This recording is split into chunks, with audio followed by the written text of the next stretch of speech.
Hey guys, welcome to today's issue.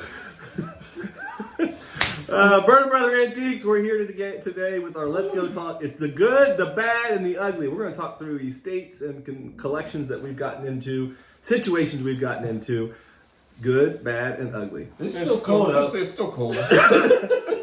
Let's go.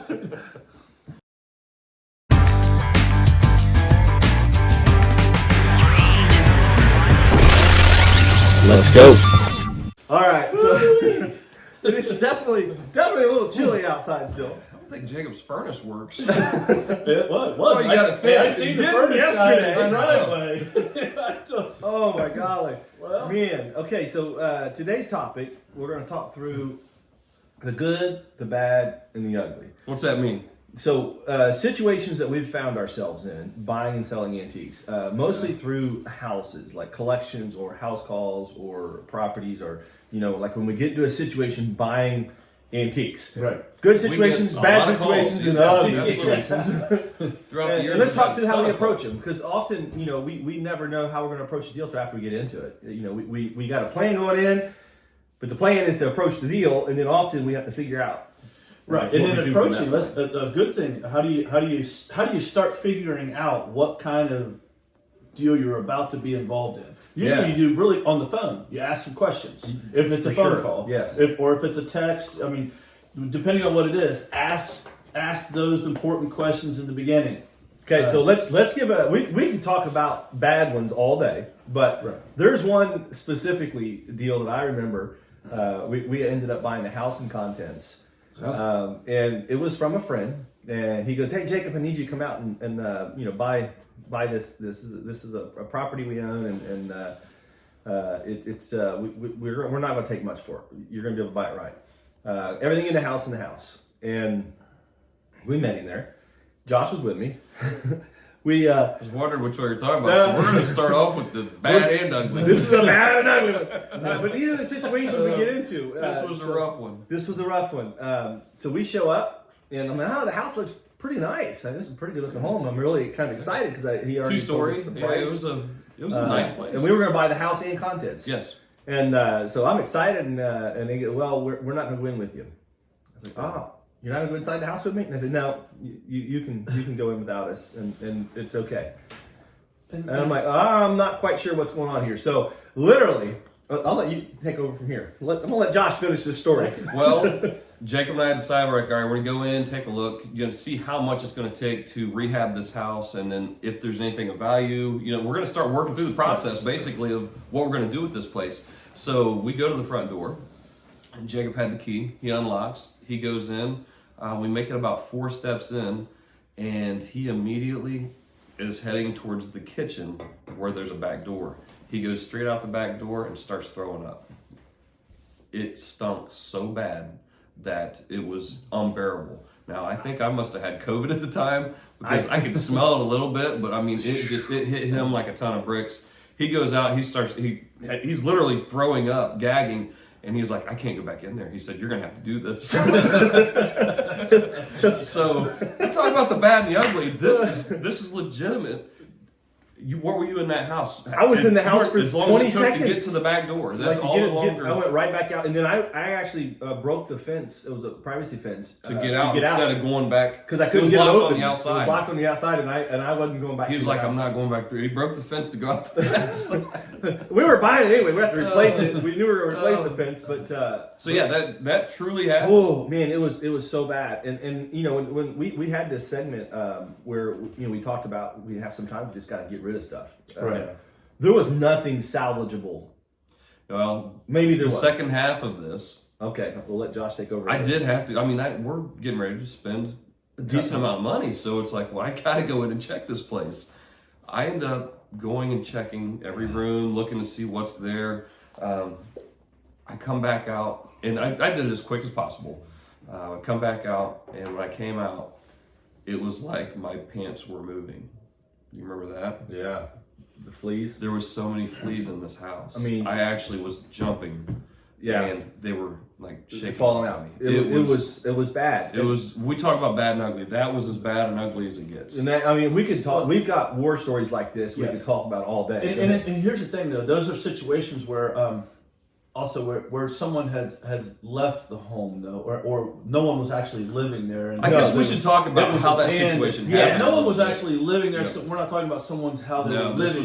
This was an abandoned place that happened to have a couple of cats that were left. Yeah, that there was got the caught back in the window house. was open. And it was. They bad. were. It was bad and ugly. Yeah, but that's how it was bad and ugly. It's not someone was living in. No, this but in this industry, like this is one call that we got. Right, but it happened. Someone has to get rid of it. So we approached it. Yes. We took it. We took the call. We took the call. We bought the house. We revamped the house, and we had to trash everything in the house. There was nothing salvageable, and literally we had to have it sprayed before we could go back again.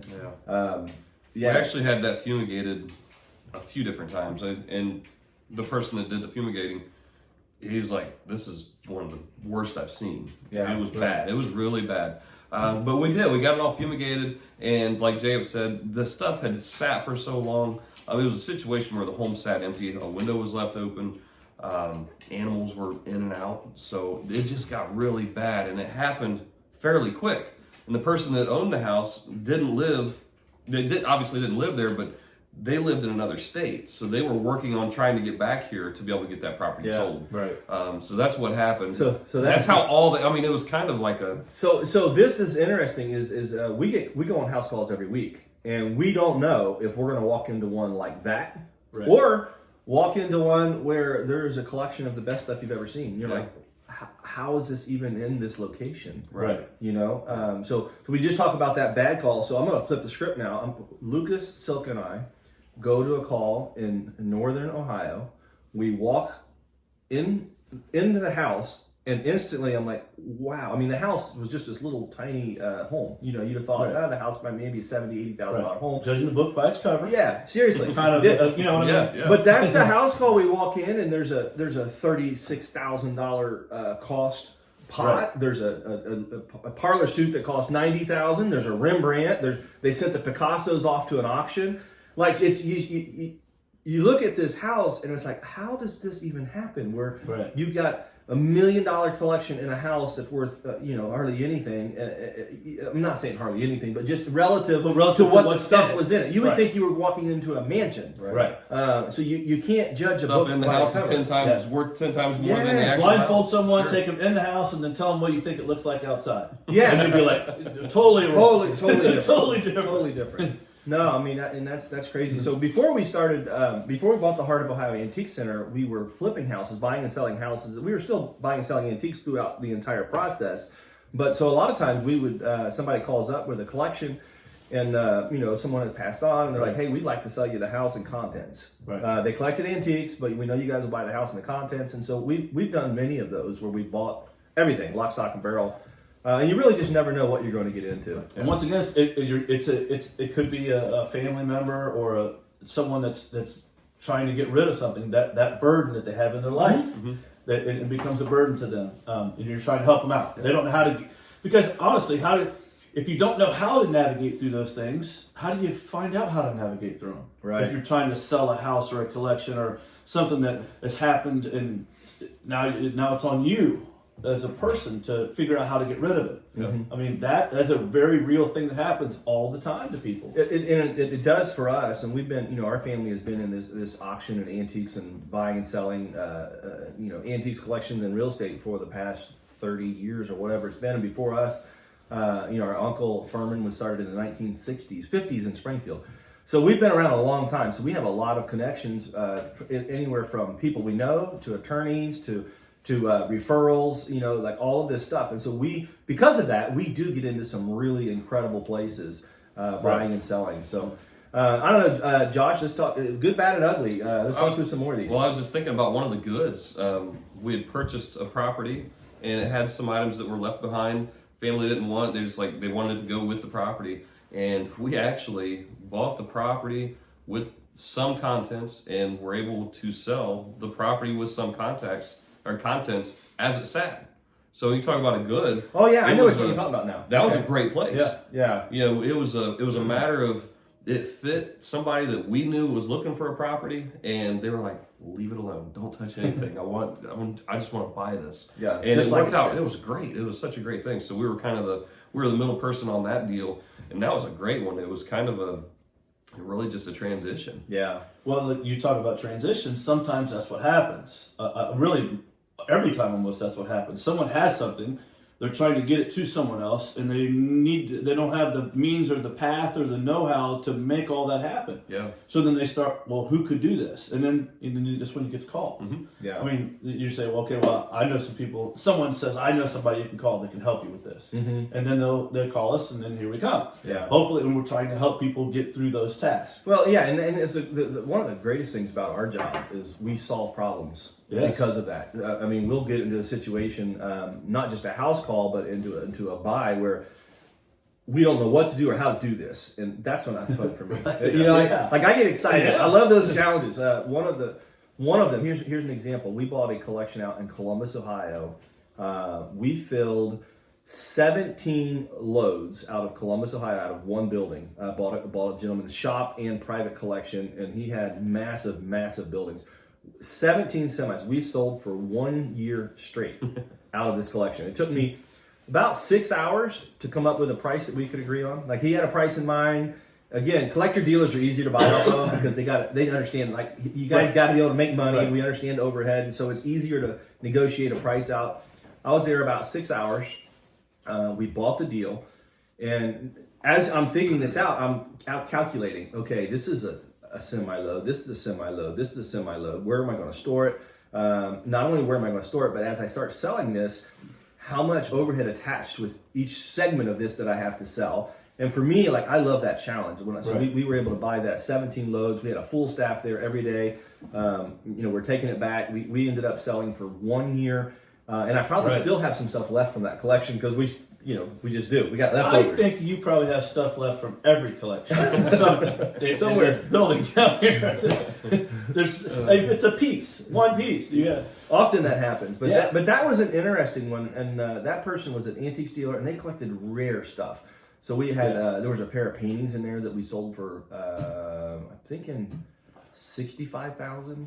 I mean, it was great stuff. Tin types, Good Civil stuff. War tin types, and they collected morbid tin types. And if you know anything about those, you know they're really rare. But anyways, so we had these like massive collections that I learned as I went through, even because I don't know everything about everything, obviously. But when you buy something like that and then you start researching it to sell it, put it together, and you watch it sell, you learn. Right. And it was, for me, that was so fascinating because as we were selling all these different groups, from folk art to to photography to silver and gold and jewelry and all these different categories, you just keep picking up the knowledge. Right.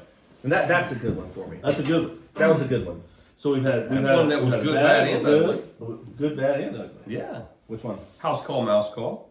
A lot of people that have watched have seen that one. Yes, one of our first YouTube videos. Yeah, that was Talk through that one. What I loved about it, when we say good, bad, and ugly, there was some good stuff. There were some items that definitely needed some love to bring them back. And then there were some items when we went into the one house that had been abandoned. It was just trash. Yeah, there was nothing left. It was one of those. Yeah. And so we actually got to work through that entire call, and it was with some people that we knew. And it was just, for me, it was a fun call. So I say good, bad, and ugly. The good part for me was helping them out. And then, of course, you're getting some items. We were able to, the furniture really didn't look like it was going to be much. And we were able to clean it up enough to where it was salvageable. Instead of being dry rotted and falling apart, we cleaned up some pieces. So I'll set this call up for us a little bit cool. more. It was on a little farm setting. Yeah. And then right beside it was the secondary house that was just down the street, across the street. The secondary house had been I'm gonna say animals living in it. It was taken over by animals. Yeah. The first house had some squirrels upstairs that had gotten in the house. Maybe some but not near as many animals as the second house. So when we say good, bad, and ugly, they had some really cool stuff in the house. Definitely some things that we could sell. And this was the situation. They flew in from South Carolina. Yeah, the Carolinas. They inherited this property. Inherited the property, so they flew in from the Carolinas. When we got there, they already had a dumpster outside, completely full. And they said no idea what was that. We don't even know. We went and looked at the top of it, and there was, from looking at the top, I'm like, I don't know that I would want anything in there because it was so covered in it's like I said, animal it's debris, been, whatever. It's been sitting in a house that's been empty for who knows how long. That's how it was. Yeah, So- and so Tom and Jerry was living in there. Daffy Duck. and that's what I mean when I say like animals in the house. Like Right. if you leave a house abandoned, animals find a way They into will it. absolutely. And that's what happened in this situation. They inherited the property, and animals had been in the house, and so even the furniture we got, we had to like clean off. Right. Clean, fix. Like I said, some of the dry rot on some of it. There were some pieces that. But we also found great stuff in that home. Some great Yeah, some toys. fun We found stuff. some early paintings. We Yeah. found like early collections of like I don't know, ironstone and things of that nature. Jewelry. We found some really great jewelry. I think a lot of that stuff would have went to the wayside or been tossed. Yeah. That we took, especially that second day when the furniture. We were able to work out a deal where we took the furniture, and it did. I mean, it took us a while to get through it all, to get it sold, to get it cleaned up and ready to go. Well, that's what So I like it was a good, bad, and ugly call. Right. Truly That's what I was. like about what we do, though, and when people call us, and when people call even antique dealers in the area or people that can handle stuff like this, is they're not calling someone just to get rid of it for them, like to take it all to the dump. They're calling someone that can salvage things, that takes pieces out of there and puts them back into homes and back into places that you want to see them in. We sold a and couple we of those can do pieces. those things. We And sold a it's couple of those awesome. pieces that we were talking about. Yeah. We sold them to the woodworker that's across from the Heart of Ohio Antique Center. Yeah. So Right, he actually took a few of those and was able to restore them, kind of like what you're talking about. Right. We sold them to him cheap. That way he could put a new finish on them, and he actually ended up bringing them to his Back booth. to- yeah. And they Which is- sold out of the Antique Center. That's what I love about, honestly, about what we have been able to do over the years is put things back. Even those homes, they were beautiful when we were done with them. People be able to move into them and live in them. And Yeah. the furniture or the antiques that you could draw out of them, people use them again. And it was, I mean, that's the beauty in it and the satisfaction of seeing someone else being able to use those things. So we talk about good, we talk about bad. I want to talk about some ugly situations that we've been into. One of those situations that you get yourself into, and it's like, man, I wish I just wasn't even involved. Most often is when there's a disagreement with family. So rather it's a divorce or inheritance where the kids are arguing. One of them wants to sell, one of them doesn't.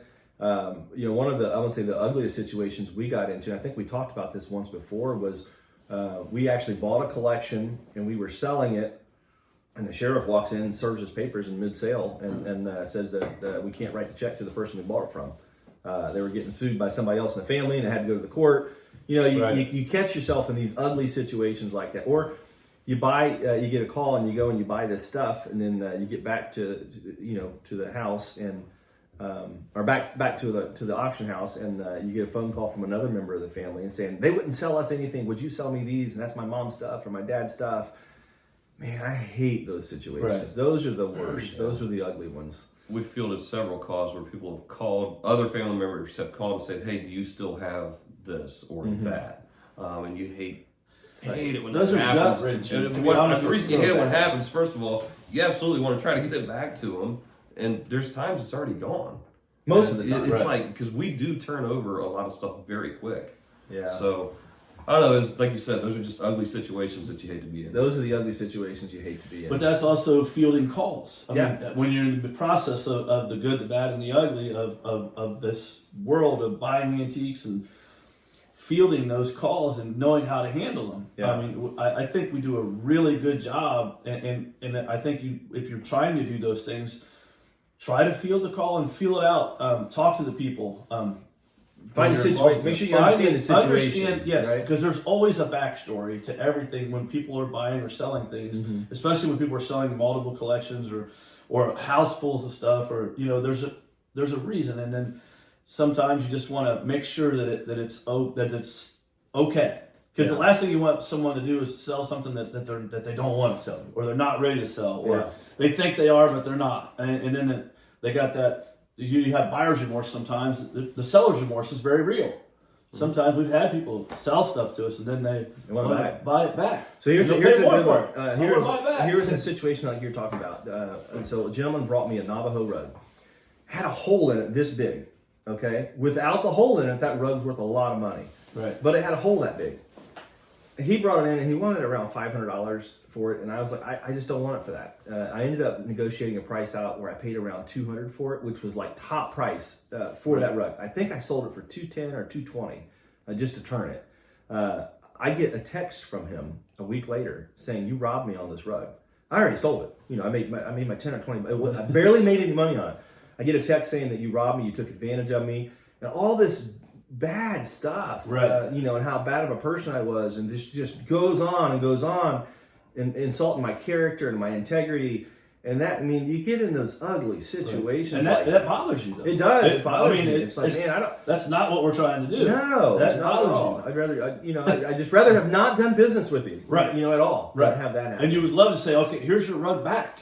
If I still had it, I would give it back to you. Give me my money here. We'll just do it. You give it back. Right. But those situations happen, and they do, and then you have to understand and learn how to deal with it. That's why it's always kind of important to try to figure out that backstory and to figure out why they're selling things, and make sure that, like you said, good, bad, and ugly, that they agree with the price of what they're selling stuff to you for. I mean, you've come into that a lot. All the time. I was watching our camera shake. Ooh, I looked down. Jacob's foot's tapping. I'm shaking. We're There's not an earthquake. It's not an earthquake. I promise. It's probably snow rushing off the roof. Well, we're all bundled up here in the house. You would think he'd turn up the heat if we were No coming earthquakes. You know, that Florida trip did me wonders. It got me really cold when I got back.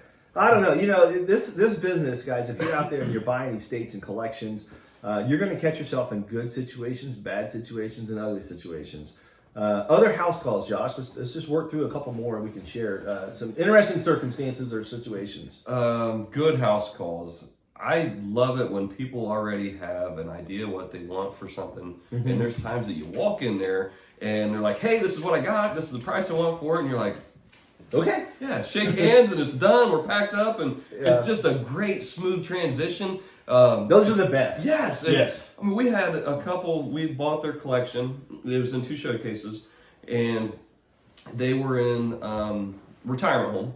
And they just needed the space. They're ready to move on from the collection. And we went in there. They threw out a price. We're like, figured it up. Like, yeah, we can do that. And then it's like, all right, if you guys want, if it's going to take you too long, we're going to have dinner at 5 o'clock. You guys, are you interested in dinner with us? We got bump dinner. Yeah, it was like, we were sitting there and it was just that was so much fun. Looking back on it, you know what was, I enjoyed that call. That was incredible, and I'll share a little bit more on that call. That was an acro agate child tea set collection, and we sold a bunch of it on Whatnot. We had a blast with it because they had the price in mind. They collected it. They knew the rare stuff, and they were telling us, this one here in the book says it's worth $500, and this piece of Put this one separate. Put this one separate. Okay, we're novices on when it comes to a collector. We're getting an education. We're getting an education. That was a great example, and so they had all of it priced out. They said, this is what we want for it. And then they had boxes and material and stuff to wrap it with. And then they got us food. And then they were rooting us on. They're like, we hope you guys make a lot of money on it. It's like, it was so much fun, though. That was a blast. If we could do that every day, that would be like the perfect situation. It was a great call. Talk about rooting us on. That's like a basketball team and the kids on the bench that aren't playing. And they're still cheering for the people on the floor that are playing. They're like, yeah, come on, I know. They're excited for you. Yeah. Those people were genuinely excited for you to buy for this several stuff. reasons. So they were excited that for us to make money. They wanted us to make money. Right. They loved just talking to us. And then they said, we can't wait to see our stuff get into other collections. Like we wanted that. That was important for them. That it got reestablished, repurposed in other collections, whatever you want to call that, instead of just getting put in the yard sale that somebody doesn't understand it or something. That was a really good one. That was a great one. That was a really good one. What do you got, Jimmy? Any war stories from this buy and selling you want to share with us here? Man, I like the ones where we had gotten into trucks and traveled together. But one particular one, Jacob, we happened to us a couple of years ago. You and I, we traveled to a place and we couldn't buy anything there. It was one of the situations where it was really full. We ended up stopping at an antique shop after we left there. Yeah. But this place was full of stuff. There was great stuff. It was definitely an addiction to buying. Yes. You know, an addiction to buying. And it was a situation where it was 4 hours or something from our house. 4 hours, It did not make sense for us to buy it. No, it was piles of stuff. but it just didn't make sense at all. Doesn't make, when you talk about a situation, you got to evaluate it. We were like, we just can't do anything with this situation. And it was, because you're talking about overhead and those types of things. And if we did buy it, you're 6 hours away, and like we got to rent trucks and then because it was a lot of stuff. I mean, a lot of stuff. A lot of stuff. It's a lot of it was in boxes you couldn't even see. But and a lot of times you'll find that 20% is really easy to sell. 80% is kind of tough to sell. And there's 20% that's really tough to sell. Right. And so those play in when you're that far away as well. Yeah. But that turned out to be really. We took a bad and ugly, and turned it into a good. We had all three because we stopped at a little antique store on the way out of there. We actually videoed the antique store. The antique store. We went in there. It was like stepping back into 1980. Do you remember what we bought there? Yep. I do. Cast iron skillets and marbles. Tons of cast iron skillets. And marbles. Tons of marbles and a dry sink. We were able to... And actually there was a couple other pieces we wanted to buy, but we didn't want to spend the 4 hours digging it out. Because I'm not like you couldn't get to it. No. The aisleways were literally like Jacob and I couldn't pass in the aisleways. I mean, but it was furniture stacked floor to ceiling. And the aisles were long. They were like 40, 50 foot foot aisles, and it was at the end of the aisle was like a T, and you had to move the corners to get stuff around. And we were looking. There's a few pieces there. We're like, I'd like to own that, but I'm not spending 3 hours digging that piece out. Literally, and it would have literally taken 3 hours to dig that out. I mean, because even to get the dry sink was a smaller dry sink. Yeah, it happened to be on the end. It was on the end. We were like, we could take that with us and get it out. We could get that out. It only took us about 20 minutes to get that out. Because you still had to get it out into the front door. Yeah. It was, and then the cast iron skillets that we stacked them up. There was, I think, we bought 40. It was a lot. I don't because I had to count them 2 or 3 times to make sure I had the right number. It was 40 plus. Yeah. And then jars of marbles. Yeah, it was interesting. You take a situation, and especially if you can just think differently. It's like, okay, how do I resolve? We started off. We went on a 5-hour trip. Yeah, we're like, okay, this isn't going to work, and it turned into bad and ugly. Yeah, we spent all day. Yeah, we spent a whole day. We've got fuel, we've got food, we've got cost and overhead, and then we find this little antique shop, and the guy was next door, and he's seen us pulling in. He's like, "Yeah, I'll open it up for you." And because he actually opened it. It wasn't open. No, he just happened to see us. He said, "Oh, what does the sign say? Open on Saturdays only." Sundays only. Yeah, this is like a Friday or Saturday or something. Like, well, shoot. And it was like Sundays from noon to 5. Yeah, it was very specific hours. That's the only time he's open. And that I open up long enough for you to come in and look at his collection. Yeah, that's it. And it looked like it was that way, like open noon to 5 on Sundays for the last 25 years. Yeah, it looked like it hadn't been touched. It hasn't been touched. So we went through there and we were trying to, okay, we got this situation now. We're here. He opened up the shop. What can we just make something on? Try to figure out a way to make a profit. Right. And we found the cast iron skillets. We found the marbles. And then that dry sink, we were able to make like $100 on the dry sink. We flipped it to one of our dealers. And I think he was redoing it. I don't remember. I just know we flipped it to him. And we still have some of them cast iron skillets stacked. Well, there's still a few back there. We were talking about the other day. I stacked them up and I feigned them, and I think maybe 9 left. 9 left out of the 20. No, there was 40 plus. There was at minimum 40 of those because I remember counting them. I had to count them 2 or 3 times, thinking, "Good grief!" They were heavy. They were heavy. No, that happens every call. You just never know when we get a call if it's going to be good, bad, or ugly. I got another one for you. Go ahead. What do you got? When you said good, bad, and ugly, this one was great. I mean, absolute fantastic call just outside of Louisville. You guys remember this one? That was awesome. Yeah. That was that was a blessing. Man, the drive down was fun. I mean, we were goofing off, just having a great time all day. Well, it was fun for them. I'm sitting on the hump in the middle of the truck, and like those little barriers up there, and I'm all you're squeezed in. Or you're little, you used to sit backwards on it. Yeah. 5-hour ride on a. I thought it was fun. It was. I know. It was absolutely fun. So we get the house call, and the lady was like, "Look, you guys are gonna come and bring your truck."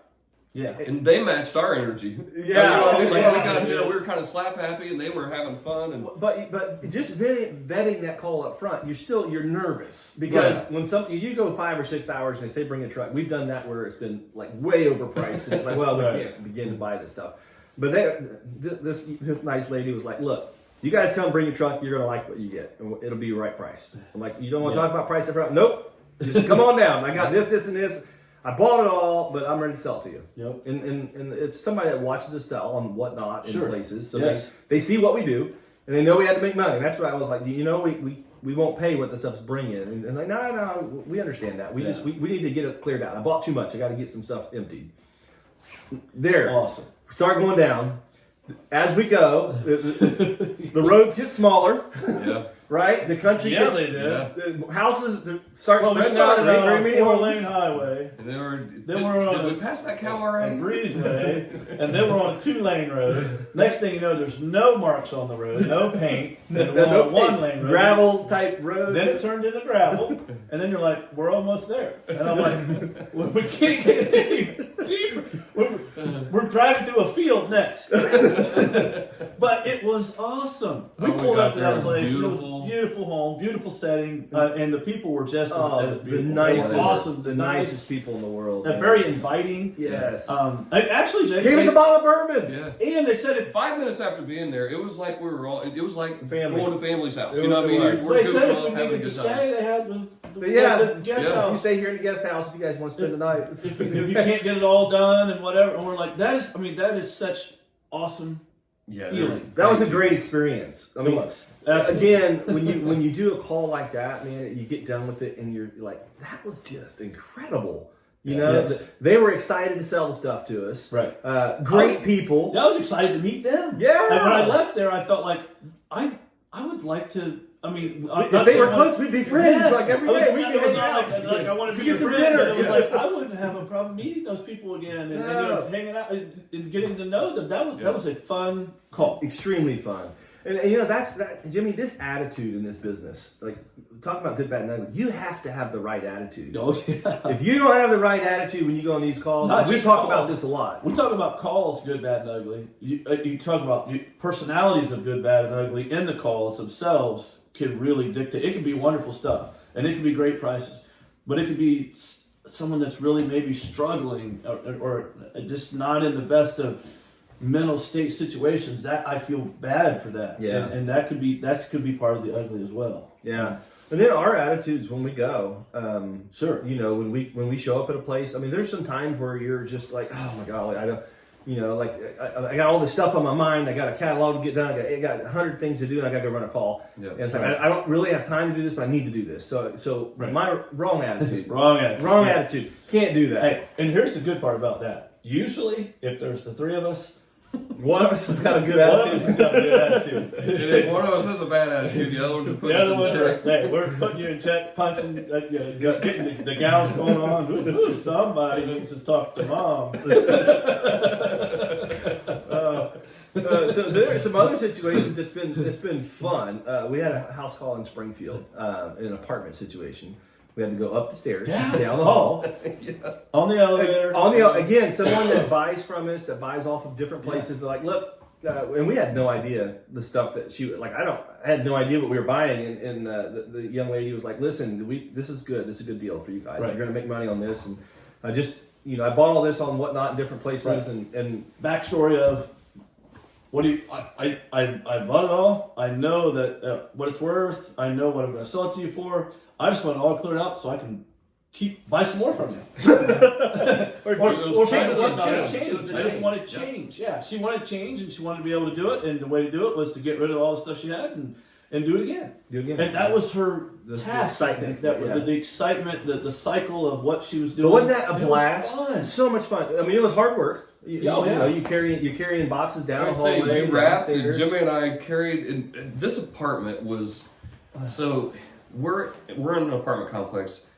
You could not get further from the elevator or stairs. It was right dead in the middle. Right. So we had to, no matter either what, way, no matter what you which way you did, went. it was a long way. So we would carry them down, get to the elevator, we'd stack them there, and then we'd take them down the elevator, and then you had to be buzzed out the door and buzzed back in. Yeah. Right. So I mean, it was a was a process, process. but it honestly is one of those things where it just turned into a really fun. To go back to that other call real fast, when you started talking about packing and wrapping, when we got the other call and they said, well, you're getting all this, immediately Josh and I said, you're packing and wrapping. We're not touching all that.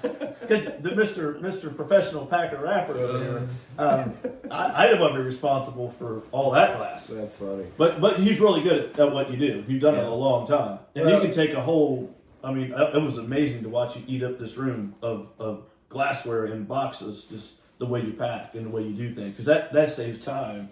Do you remember the breakage?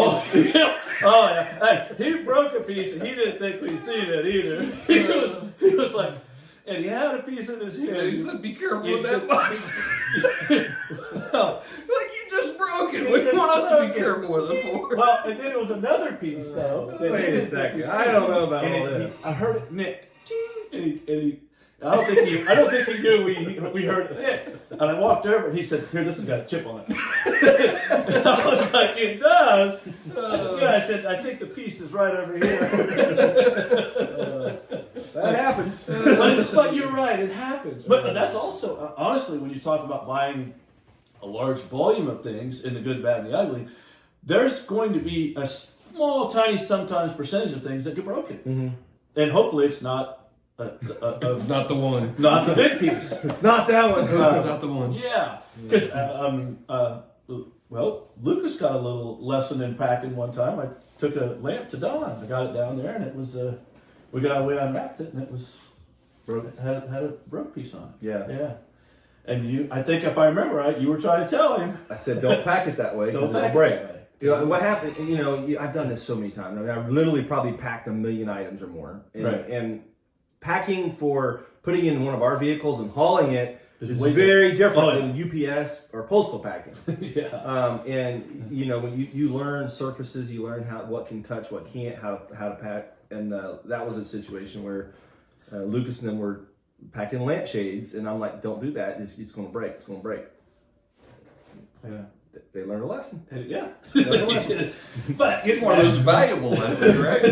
Very valuable lesson. But also, valuable. But one that you learn and you gain wisdom from it. Yeah. I mean, that's what you do. You in do. everything you do, you gain wisdom. And the wisdom that I have gained, and Josh, for the most part, is don't pack it. Let him do it. That's right. Well, But that was... Hey, use people's strengths, right? Yes. For sure. Absolutely. So remember the in Lauderdale, you two were with me, Oh, yeah. Fort Lauderdale, high rise, Yeah. the collection. Yeah. So there's an interesting situation. Wow. Right? Like Talk about glass everywhere.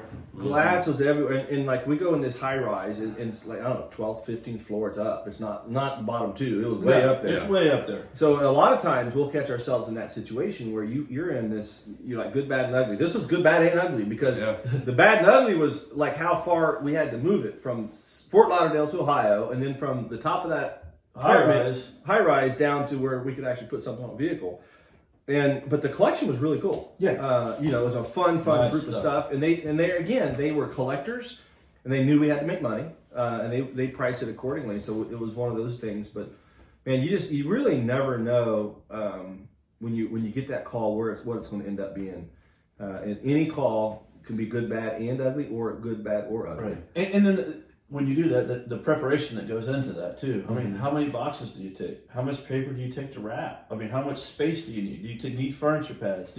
How much manpower do you need to move things? Because if something's going to be heavy, I mean, can you lift it? So some of the hardest situations, Jimmy, I've been into, and I've done this so many times where I've caught myself in this situation many a times. You've driven more than you can just go back and grab some paper for. So you're too far, 2 hours away. You're thinking there's 2 or 3 boxes of stuff. You get there's 20 boxes of stuff. There's no paper. There's no boxes. You run out.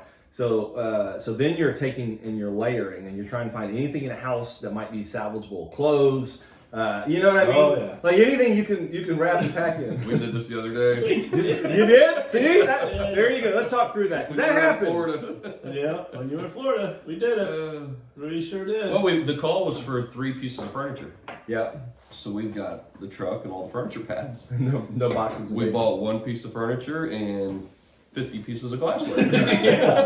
With 0 boxes and 0 paper. It happens. Yeah, so so it's a we good layered situation. Add a little bad ugly in there. You know, you had to work. Well, through as of now, there's still a couple pieces missing in the truck that's still somewhere in the pads that we've wrapped. That Yeah, happens. We got a couple pieces. I don't know where it's at. The piece that you were telling me Yeah, about. it's in the truck somewhere. Because we had to layer like the furniture pads and put pieces on it and put another pad down and lay. I mean, you figure it out how to haul it, but then as far as getting it out, I mean, I brought a piece back. Piece that's MIA.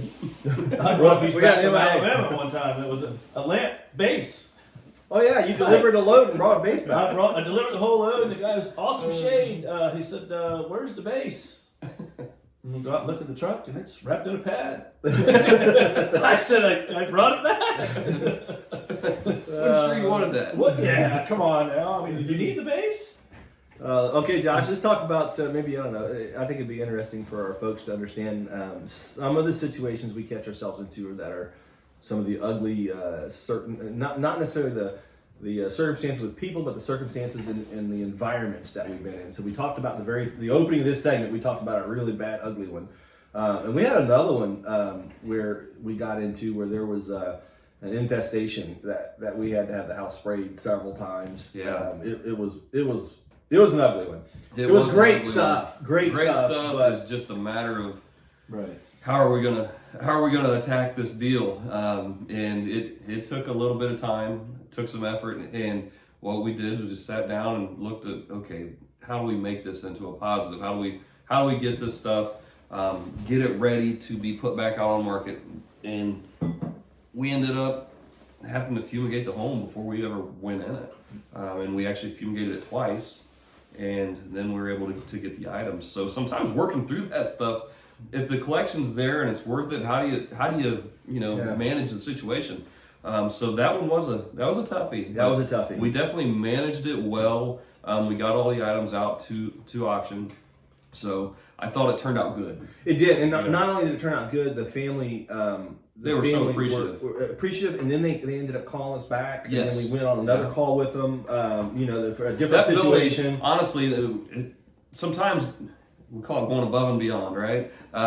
We took on a call and went above and beyond to try to help them in their situation. And now, obviously, the items were worth it, but it also led to more business because they were like, hey, we really liked what you guys did in that call, and it led to a good call. Yeah, we went up and we had the opportunity to meet some of their family while we were there and bought some great items. Yeah. So that turned into it went from ugly to really pretty good. Ugly to good, and it did. And man, I'll tell you what, when you get into a situation where there's an infestation in a home, and it just happens. It's part of our business. Yeah. It doesn't even matter what kind, whether it was you're getting wrong with fleas or you're getting wrong with something else. When something like that, the environment is so disturbed that it's unhealthy to take those items out without having it fumigated first. Right. And we just have to clean deal up with the those. warehouse without masks on. Right. I mean, Poor guy was sick for 2 days or 2 weeks. it was a lot. Yeah. It was, but. Well, that house, when we showed up there, the family that met us there, they were all in like hazmat style suits. They were in suits. So that's a red flag. So just so you know, you show up somewhere and the people that are selling you stuff are in hazmat suits. That's what they look. I mean, they were like coverings every part, right. like mask, not just a mask, but like a head covering with a clear thing and the whole boots and the whole thing on. Yeah. And they warned us, if you go in here, we're just warning you up front. Right. Yeah. And that was, but again, we were able to work through it, think through it, and turn those. And you were talking about this earlier. Sometimes deals happen, and you're trying to just help people out. That has happened before. Mm-hmm. And you get to places and you do things, and you find yourself, well, you know what? I think we could just break even on this and really help these people out. Well, okay, let's talk about that specific money. then. Do you remember the house call in Springfield, north side of Springfield? We went into the basement and there was like all the stuff. It was an older couple. They couldn't get anyone in their family. Yes. We ended up buying, putting it in the truck, on my truck and your truck. Yeah, we loaded everybody's trucks and got all. They were like, we want this stuff to go. We can't sell this place with all this down here. The realtor said we had to get rid of it. And it wasn't even antiques. Most of it was not antiques. It was like exercise bikes and whatever. whatever. It was it was a situation where we're like, we've got to help them, and they had nobody else to help them in that situation, and we honestly, I know that you weren't real interested in the deal, but we ended up deciding on a deal, and we got it out of there for them. And lo and behold, we did okay on that deal. Mm-hmm. We were able to, break it out and do enough, but it meant the world to them. Yeah. It absolutely meant that the was world to the them. excitement from that deal was seeing that couple go from a situation where they couldn't do anything to being able to breathe and like, okay, now we know how to get out of the house. Yeah. And we had to haul a lot of stuff out of there. We sent most of it off. Mm-hmm. We didn't sell most of it ourselves, just not the kind of stuff we sell. Well, and you said that you ended up doing okay on the deal. I remember that. You did okay on the actual purchase price and what you sold it for. You made a little money, but Overall, it lost money. In the end, you lost because you had all the time and energy and the labor and the cost and the storage. It took a long time to get rid of all the things. That goes into what we do every day. Yeah. And so sometimes people just look at what you buy it and sell it for. And that the good, bad, and the ugly is not always what you buy it and sell it for. There is a huge cost in between of all of that, of running and functioning and doing things. Yeah, and you got to keep that all in mind when you're approaching any kind of deal. But those people, like you said, there's nothing more gratifying than seeing someone be like, I think we were now I sent can there. move on with life. Yeah, they can move on with their to life. help them. We were definitely sent there to help them. That's Yes. just how. Well, that was brought up at the time. I forget which one of you said that. We were like, okay, this wasn't the call we were sent to be like, oh, this is a great call. It's awesome. We're going to make, they want to sell. We're going to make money. This was a call that was sent to that we were sent to. That somebody said it. We were sent here to help these people. Yeah, and we're going to do it. Yep. And we did. We did. And that happens too. Yep. You know, keep your faith first, right? Yes, absolutely. You can't walk away from those because they truly had. We were who they had. Yeah. Yeah. So. But yeah, so good, bad, and ugly. You guys, if you're in there and you're buying and selling, you get the calls. We go on lots of calls every week, and we get good ones, we get bad ones, and we get ugly ones. And just how we approach it is we try up front. We try and understand the situation we're getting into before we go, and then while we're there, we try and find solutions, regardless of the situation. How do we solve this situation if it's something we can solve? And there's some great buys. It's like, this is too complicated of a deal. There's too many members involved and too much people, and we're just walking away. It's not about the price always, or about making a profit. And they're not ready. Sometimes they're just not ready. That happens a lot. They think they are, and then how many times have we went and looked at a collection where they're like, well, we want to sell our collection, and then you start going through and you're asking about which pieces, and like, well, yeah, but I don't think that one's going to go, or I really don't want to sell that one, or hold on to that one, or somebody else in the family wants that one. And those are and kind of like red flags. Yeah, of like, okay, well then a lot of times you'll even say, okay, well let's just do this. Let's just you get with the family, get with people, figure out what you want, what you don't. Take some time. And call us back. Call us back when you're ready. Yeah. When you have these things specifically, like I want to sell. So one of the things, and talk about that situation specifically, when we go into a house and they're just not sure whether it's family or something they don't want to sell, and they got other people involved, I will say, listen, just get a stack of Post-its and write your name on the items that you want to keep, or put them with a big bright sticker on everything you're keeping. We'll photograph all those items before we even touch the room or the house, and then when we're done, we'll show you that all those items were still here. And so that's, we've done that before. We've done that many times. Many times, and people will call and say, well, what about this item that was here? And you have it on the video or on a picture. It says it is still hanging on the wall when we left. Here it is. Yeah. Or just protect yourselves. But good, bad, and ugly, man. You can catch yourselves in so many situations. One of the ugly ones I got involved in, ended up going to court over. So here's a good one for you. I was in Florida buying antiques. This is 20 years ago, 15 years ago. An employee of mine got a house call from a local person to come buy some stuff. They actually came out to our gallery. I wasn't there, and they asked if someone could come out. They wanted to get rid of some stuff. They were redoing stuff in the house. So he goes out and he buys some toys. It wasn't a ton of money. I don't know. It wasn't a lot of money. But at the exact same moment, I bought a toy collection in Florida. That was really good toys. Brought them back, and the toys that he bought and the toys I bought in Florida got put in the same auction. The guy he bought the toys from didn't really pay attention to a whole lot of the toys when he was getting them out of the house, but then he went to the auction and he watched all the toys sell. Right. And the ones I bought in Florida that were really rare brought good money. And then he thought that all of that came from their house. So now I got caught in a situation where this guy, he couldn't understand that it wasn't one group, that there was two separate groups. Right. We ended up getting sued over it. He asked for the results of the entire sale with all the stuff in Florida. I had to show in court my purchases in Florida. Like, no, these weren't part of that group. And then show that group specifically. The bad part about this is the guy got so mad at us when we wouldn't, that he actually showed up to the antique center with a car full of tires and paint cans to drop them off. And said, well, you bought all those toys out of the shed. This all went with it. And I'm like, we had to call the cops. I mean, it was so ugly, bad situation. But listen, you can't dump this stuff here. This is illegal dumping. You can't do that. Right. So we got ourselves in a really ugly situation. Ended up getting sued over it. The judge threw it out, and then he countered. He sued again. He appealed.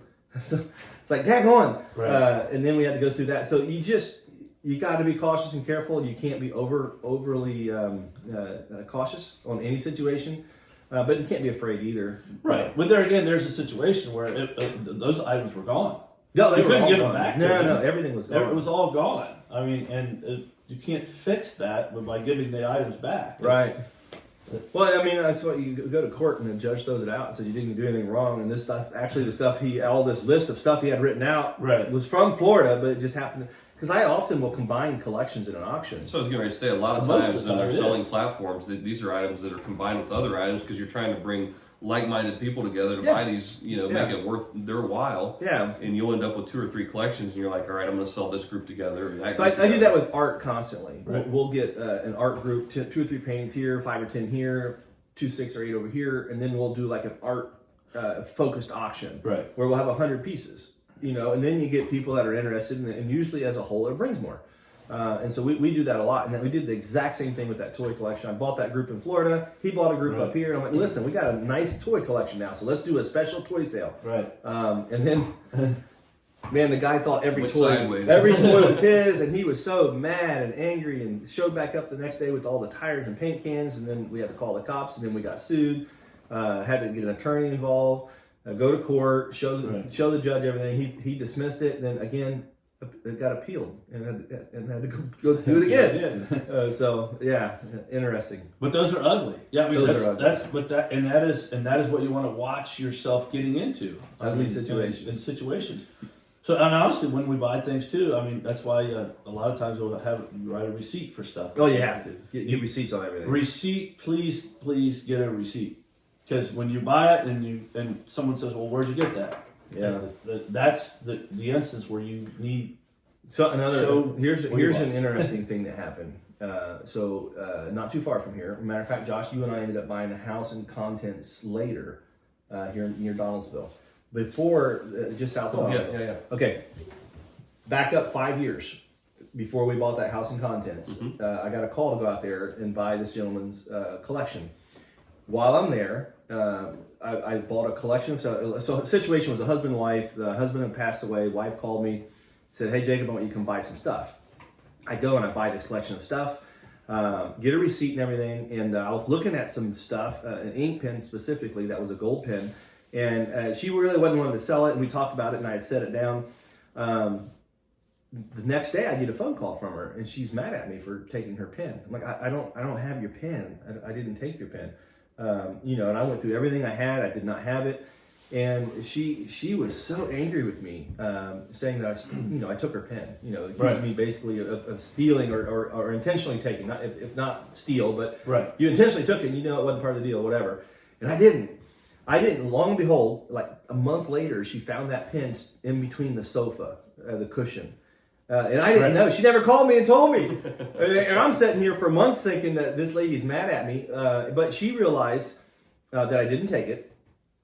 Fast forward a couple years, she calls us back and says, "Hey, I want you guys to come out and buy the house and the contents, everything left." So again, a situation that went from good to bad to ugly, and then back to good again. And then we ended up buying the house and contents. Well, she told me that story when we went back because in the end we moved her. Yeah, and we moved her. We ended up moving her to the other place, and she had told me that story. She said she felt so bad about it that in her mind it was fixed when she found the pen. Yeah, it was just in her mind. It was fixed. Oh, there it is. There it is. Oh my goodness, she didn't take it. But she said, "There's nothing that makes you more physically ill than to have something like that happen. Somebody accusing you, and you're just like, That's not what happened. I know it's not what happened. But then she didn't call and say, "Hey, I found it. Don't worry about it." No. But in her mind, it was all fixed. It was all fixed. Okay. And I was like, "Okay." Well, I said, "That's awesome." And she was like, she goes, "I just knew that you would never do that." And she said, "But I just couldn't figure it out because I couldn't find it." And she said it had fallen off the arm and not unlike my phone does every time I sit down in my chair. It was just in the sofa. But it was in the sofa. And that's the greatest thing is again, honesty, integrity. Yes. Do stuff the right way, and it usually works out. Right. So yeah, and it did. And in the end, we ended up moving her to her place. Bought her house, bought all the contents, moved her, and she was so excited about life. Yes. Yeah. Yep. Another one that we were able to do is another lady that's not too far from us called us up, and wanted to sell us a bunch of stuff. We bought all of her jewelry and stuff like that, and just helped her out. She said it was like a burden taken off of her. All this stuff. Her husband had stuff. She had stuff. We were able to buy it all. Gave her a really good price for it. And then she comes out and she goes, "I want to run a showcase from you guys." That's blossomed into a great friendship. Yeah. And she's wonderful. Amazing woman. I have a great time every time I see her. Yep. And that started off with that was a building block, honestly. I mean, when we first met her, knew kind of her. Yeah, didn't really know her. Didn't really know her. I mean, just kind of knew of her and the family. Yeah. And it really built into, she invited us in to look at the stuff in the garage. Yeah. And then we looked at stuff in the garage, and as that trust built and the relationship built, like you said, we ended up buying jewelry from her, all kinds of good stuff, and it turned into her having a showcase. You're right. She actually, that started out with going and looking in the garage first. Yeah. And then it led to the jewelry. Yeah. It led to, it was like building now blocks. She's like a family member at the heart. Yeah. Comes in, I give her a hug. I mean, that's just how it is. Yeah. And so it's a great, that's another one. That's a good one. It went from a good call to a great. It went from a good to great. And those are awesome calls. Well, one thing I guess that you have to know is when you're involved in this business, and if you're in it long enough, you're going to have every kind of scenario happen to you. Everything. Yeah. I mean, it's going to happen. I mean, whether you want it to or not, you try to steer clear of them. Every kind of scenario is going to probably happen or unfold in some way in this business, in this world. It's human nature, and it's just the nature of what you do. And you hope that most of them would turn out good, which they do. Yeah. But understanding that, man, no one goes through this and is like, oh, everything's always awesome and it's great. We find all the calls are just wonderful. Yeah, that's definitely we don't not talk true. about it much with buying items that you lose money on. Yeah. I've never had anybody call back and say, "Yeah, I want to give you a little money back. I saw how much you lost." I wish. That's an ugly. That's a whole nother. You're sitting there like that's a own show That's right like there. got his painting education. I remember that. I remember that too. We've all been there. That's when collections started. I think I'm just gonna have to keep it. Yep. Good, bad, and ugly. Well, guys, hopefully this was an interesting segment. Again, if you're not familiar with this, Berner Brother Antiques, we own and operate the Heart of Ohio Antique Center, America's largest antique center, 122,000 square foot. There are literally 1,000 booths and showcases in 1 mile under roof. Approximately 1 million items on display, something like that. And I'm going to say the greatest dealers you can have. They're the greatest dealers. Yeah. Amazing They're awesome. family of 700 people. dealers, and they're wonderful. They are wonderful. Bringing in great stuff. And we actively buy and sell every day. We have an auction gallery that we sell 1,000 lots a week at. So we're talking from our experiences when we're sharing these segments, and that's what we're building on the Let's Go segment, is just talking through shop with whatever topics you guys are interested in. So with that being said, give us some more topics you'd like for us to discuss. Throw in the comments, and we'll try and just work through them. Yeah, good, bad, and the ugly stuff is it's kind of a neat topic. We could go. We could go forever on. Yeah, I know. I mean, we could talk for days about all the scenarios. But what do you want to hear? I guess that's it. What do you want to know about? How can we help you in your journey and through this? Buying and selling. Resellers. As resellers out there at any level, I'm not saying we're the best in the world at it. We just have a lot of experience. And a lot of fun. Good, bad, and ugly was today's topic, guys. Appreciate you watching, and we'll see you next week.